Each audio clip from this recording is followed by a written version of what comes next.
Jacob Goodnight. In See No Evil, the premise is simple. A group of young offenders doing community service are sent to clean up an abandoned hotel, but the place already has an owner. Jacob Goodnight lives there, hidden between walls and secret passageways, watching everything through holes and mirrors. He's huge, silent, and starts eliminating the teens one by one. Classic slasher structure: old house, annoying characters, predictable deaths. The one playing Jacob is Kane, the WWE star. And here's the interesting detail. The guy is perfect for the role: absurd height, intimidating presence, heavy stare. He barely needs to talk. Just walking down a hallway already creates tension. When you least expect it, he's there.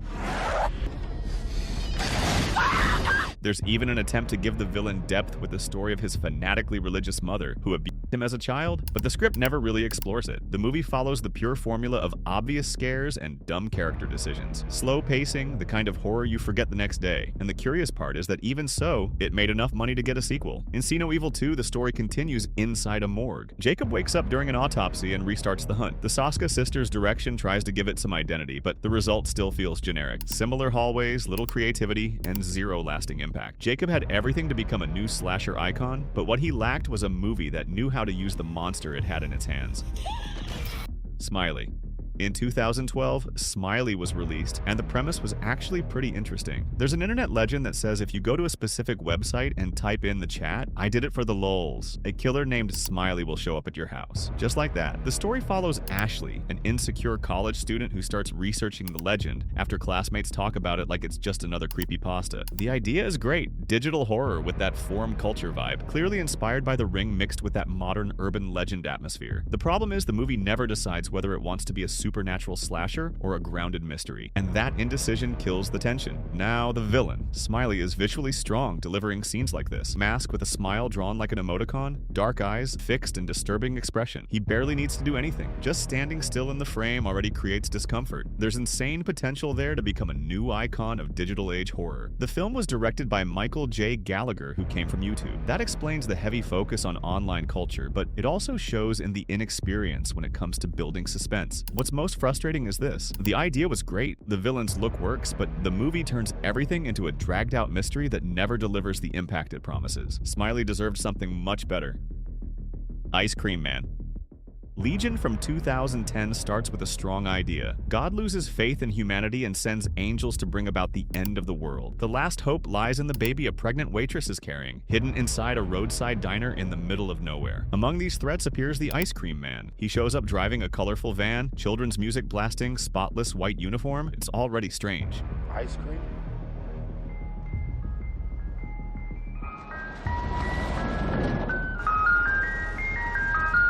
Then you realize it's Doug Jones inside the costume. Anyone who knows the actor knows. When he shows up, something disturbing is coming, and it comes fast. He stops the van, walks stiffly, and suddenly...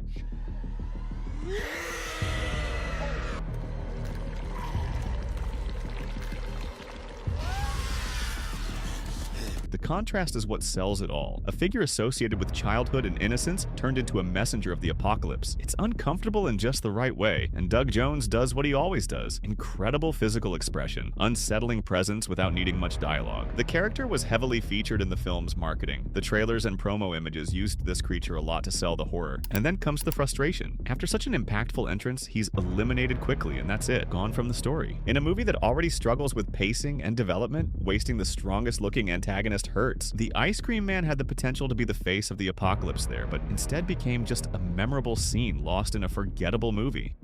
Castillo Sermano.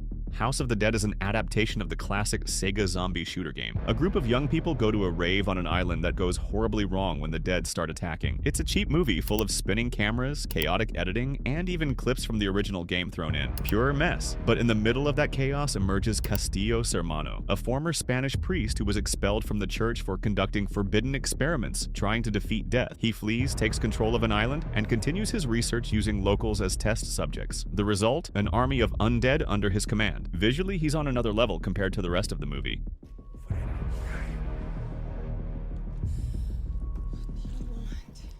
He wears a heavy robe full of macabre details and carries a theatrical presence that fits classic gothic horror villains. While the protagonists look lost in a generic teen movie, Castillo seems like he's acting in something far more interesting. There's even a philosophical layer there. He doesn't just want to kill, he wants to overcome death, to prove he can control human evolution itself. That's far more ambitious than the script deserves. The movie was directed by Uwe Boll, known for video game adaptations that rarely pleased audiences or critics. Even so, within this problematic production, Castillo manages to stand out. The sad part is realizing that the best character is trapped in a movie that doesn't know how to use its own mythology.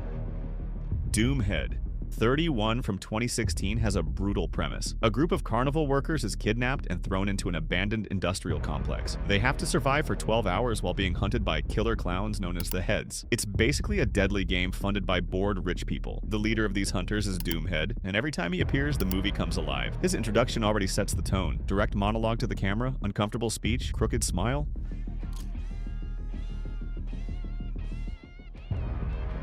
Brake chews through every line of dialogue with insane intensity. He speaks softly, then explodes, then laughs. He's unpredictable, and that's rare in modern villains. Visually, he doesn't rely on exaggerated makeup. Simple suit, white painted face, empty stare. The horror comes from the performance. There's even an interesting irony. Actor Richard Brake already played Joe Chill in Batman Begins, the man who killed Bruce Wayne's parents. So he already had a history of memorable villainy. Here he delivers something almost theatrical, like a dirty, unfiltered Joker. The problem is the rest of the movie. Director Rob Zombie once again leans into shock for shock's sake. Stylized violence, screaming characters, repetitive grimy aesthetic, nothing truly new. Doomhead deserved an entire psychological thriller built around him. Instead, he became the isolated high point of a movie that tries to be extreme all the time and ends up exhausting. The Plants. The Happening has a concept that grabs your attention right away. People start taking their own lives in public suddenly, without explanation. It's not a common virus, and it's not a terrorist attack. Panic spreads across the United States while science teacher Elliot Moore tries to understand what's happening and protect his wife as they flee. The reveal is bold. Hello? My name is Elliot Moore. Just going to talk in a very positive manner. Nature itself is reacting against humanity. Plants are releasing an invisible neurotoxin that affects the human brain and leads to suicide. It's the earth defending itself. It's a simple, almost poetic idea. Yeah, because you can't fight the wind and you can't negotiate with trees. Conceptually, it's brilliant. Open fields suddenly become a threat. The sound of wind in the leaves turns into a warning signal. There's a scene where the silence of nature is more tense than any soundtrack, and that works. The problem is the execution. M. Night Shyamalan tries to balance suspense with a strange tone that sometimes feels like a tribute to 1950s B sci-fi movies. But the result comes off unintentionally funny in several moments. Mark Wahlberg clearly seems lost in some scenes, as if even he doesn't know how serious the story is supposed to be. Plants' antagonist is a bold move, but the concept is stronger than a movie that never quite figures out what it wants to be.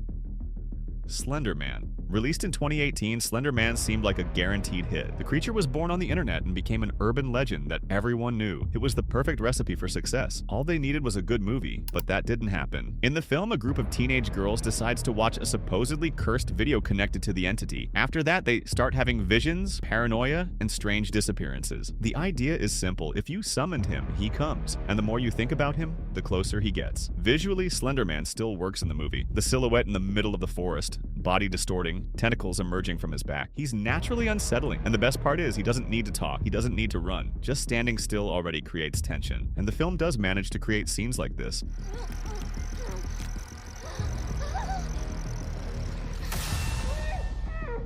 That minimalism has always been the character's strength since the creepypasta days. The problem is that the movie never builds truly memorable scenes. Many sequences feel cut short or rushed, and there's a reason for that. During production, the real-life 2014 case involving an attack carried out by two girls who claimed they were influenced by the legend caused major controversy. The studio reduced the violence and altered the tone to avoid backlash, but the result was a confusingly edited movie that was clearly toned down. And that's what hurts, because Slender Man doesn't need a complex script. It needs atmosphere and silence, something closer to pure psychological horror. Instead, it became a generic adaptation that doesn't understand the visual power of its own villain.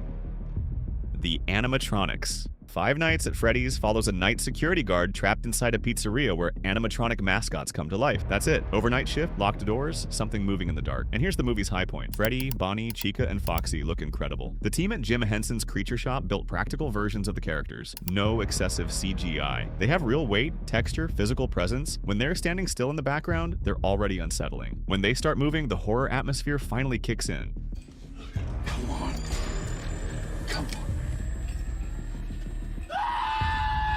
The design is also faithful to the game, with glassy eyes, frozen smiles, and mechanical movement that feels broken. There's something naturally disturbing about giant children's mascots that shouldn't be walking around alone in the middle of the night. The movie absolutely nails that part. The problem is that the production decides to complicate what was simple. Instead of focusing on the tension of the night shift, it leans heavily into long explanations, family trauma, repetitive dream sequences, and mythology that weakens the basic impact. The game was always about vulnerability, that feeling of the power running out and the camera showing something getting closer and closer. The project spent years in development before finally coming out with Blumhouse, largely because of fan pressure. Expectations were huge. In the end, the animatronics work and deliver what they promise, but the script slows the experience down so much that the threat loses strength. Ironically, Willy's Wonderland managed to explore the killer mascot idea with more energy and less dragging. Here, the monsters are ready. The movie just doesn't keep up.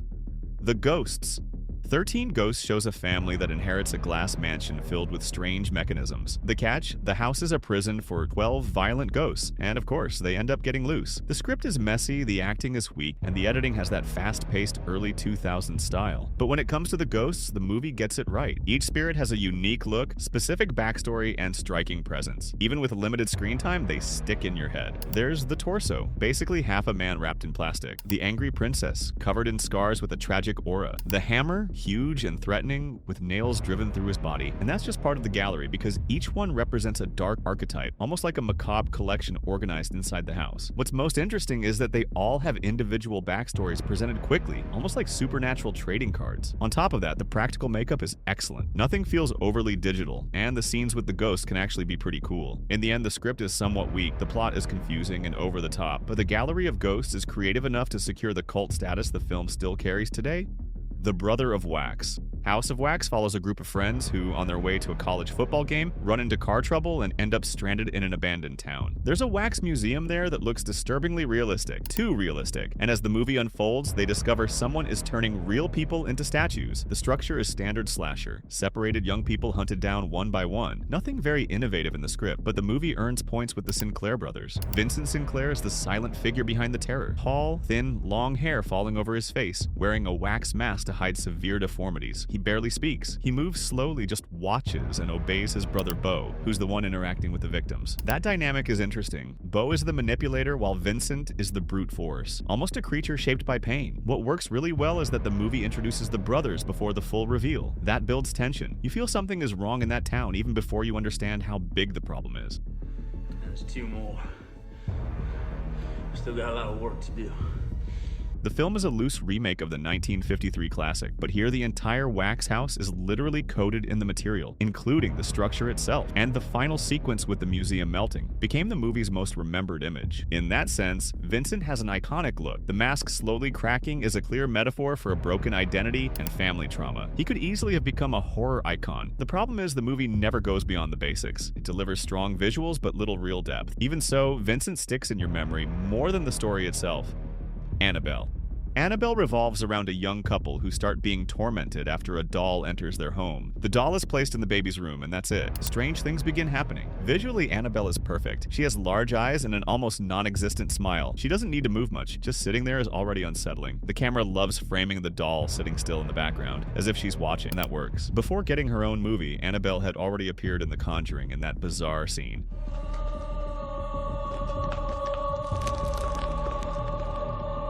Even with limited screen time, the doll locked inside the Warrens' artifact room became one of the most striking images in that universe. Problem is that her solo movie takes too long to escalate the horror. Too many scenes repeating the same pattern. Noise in the hallway, door opening on its own, something just out of frame. There's a competent atmosphere, but it lacks boldness. The doll, who should be the absolute center of fear, often becomes secondary to a subplot involving a satanic cult and long explanation. The version seen in theaters is very different from the real-life doll owned by the Warrens, which is a Raggedy Ann cloth doll. The team chose to create a scarier design for the screen, and it worked. Annabelle became an icon within the Conjuring universe precisely because of that disturbing image. But in her first solo film, it feels like the potential never truly explodes. The doll is memorable. The script, not so much.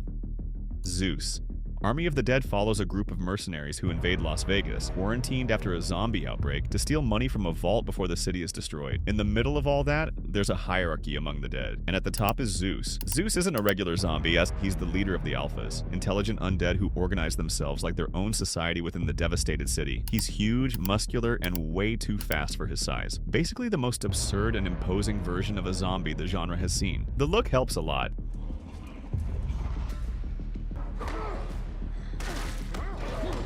Yes, the zombie had the brilliant idea of wearing protection against headshots. That alone sets him apart from almost every other one in cinema. And there's more, he rides a zombie horse. The image is too strong to ignore. There's also an unexpected layer. Zeus shows emotional attachment to his queen and reacts with fury when she's threatened. The film even suggests reproduction among the undead, something extremely rare in the genre, that opens interesting doors about evolution and organization of the threat. The character was portrayed by actor and stuntman Richard Citrone, and his physical presence was so striking that many assumed heavy digital effects were used. In reality, much of it was practical performance. The problem is everything else: generic script, excessive runtime, overly blurry camera work, and subplots that lead nowhere. Zeus is a villain with franchise potential, but he's stuck in a bad movie.